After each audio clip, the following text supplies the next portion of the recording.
मशरिक और मगरिब के कुफर की राह में अगर अल्लाह ने कोई आखिरी चट्टान कायम की है तो ये अल्लाह के हुक्म से ये पाकिस्तान की रियासत है। 47 के बाद कहा था कि ये पाकिस्तान बचेगा नहीं, अल्लाह के फल से हम बचे हुए हैं।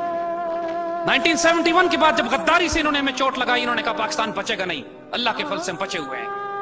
जब हमने सोवियत यूनियन से टक्कर ली, दुनिया ने कहा अब तो पाकिस्तान बचेगा ही नहीं, हम हैं वो नहीं है। जब हमने एटमी प्रोग्राम अपना शुरू किया तो हेनरी किसिंजर लाहौर में आके थ्रेट करता है, we'll make a horrible example out of you.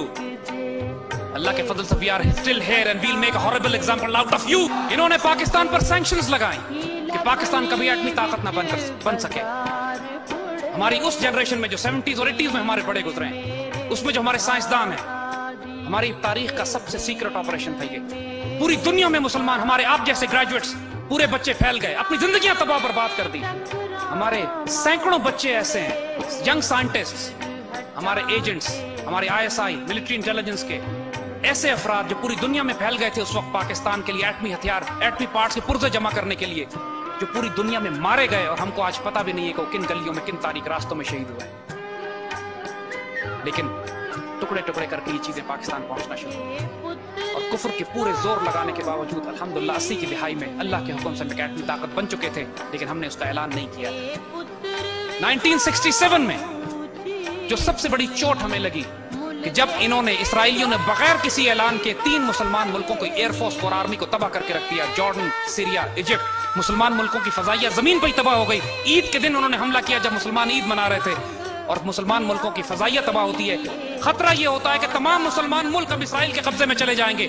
Pakistan air force से मदद तलब की जाती है, पाक फजाइया के दस्ते जाते हैं और अल्लाह के हुक्म से हम इसराइलियों को मार के गिराते हैं। 1965 में, उससे पहले अल्लाह के फजल से हम इंडियन एयरफोर्स का गुरूर खाक में मिला चुके होते हैं। MM आलम साहब 30 सेकंड में 5 इंडियन जहाज शुरू में ही मार के गिराते हैं, उसके बाद इंडियंस को जरूरत नहीं होती कि पाकिस्तान में दाखिल हो। अल्लाह के फजल से 1967 में भी डिस्ट्रॉय द इजरायली एयरफोर्स। उनका खतरा जो मुसलमान मिल्लत को होता है वो टल जाता है। 74 में एक दफा फिर मुसलमान मिल्लत चैलेंज होती है, अरब इसराइली जंग फिर होती है, फिर पाक फौज जाती है, पाकिस्तान एयरफोर्स जाती है, हमारे एयर डिफेंस यूनिट्स जाते हैं और फिर मुसलमान मुल्कों का दिफा किया जाता है। 1995-96 में बोस्निया खतरे में पड़ता है, फिर पाकिस्तान फौज के दस्ते वहां पे सर्ब्स के खिलाफ मुकाबला करते हैं और आज यूरोप में अगर कोई मुसलमान मुल्क है सिर्फ इसलिए कि अल्लाह के फल से पाकिस्तान ने उनकी मदद की थी। 1981 में इसराइलियों ने इराक का एटमी रिएक्टर तबाह किया। 84 में ये पाकिस्तान का एटमी रिएक्टर तबाह करने के लिए आए थे। उस वक्त हमारे पास F-16 थे, लेकिन F-16 की हमारी इतनी रेंज नहीं थी कि हम इसराइल पे बॉम्ब जवाबी कार्रवाई करते और वापस आते। पाकिस्तान ने थ्रेट किया दिल्ली को और इसराइल को, दोनों को, हमें नहीं पता जहाज किस तरफ से आएंगे, हमें नहीं पता जहाज की वार्निंग, उसके ऊपर मार्किंग किसकी होगी।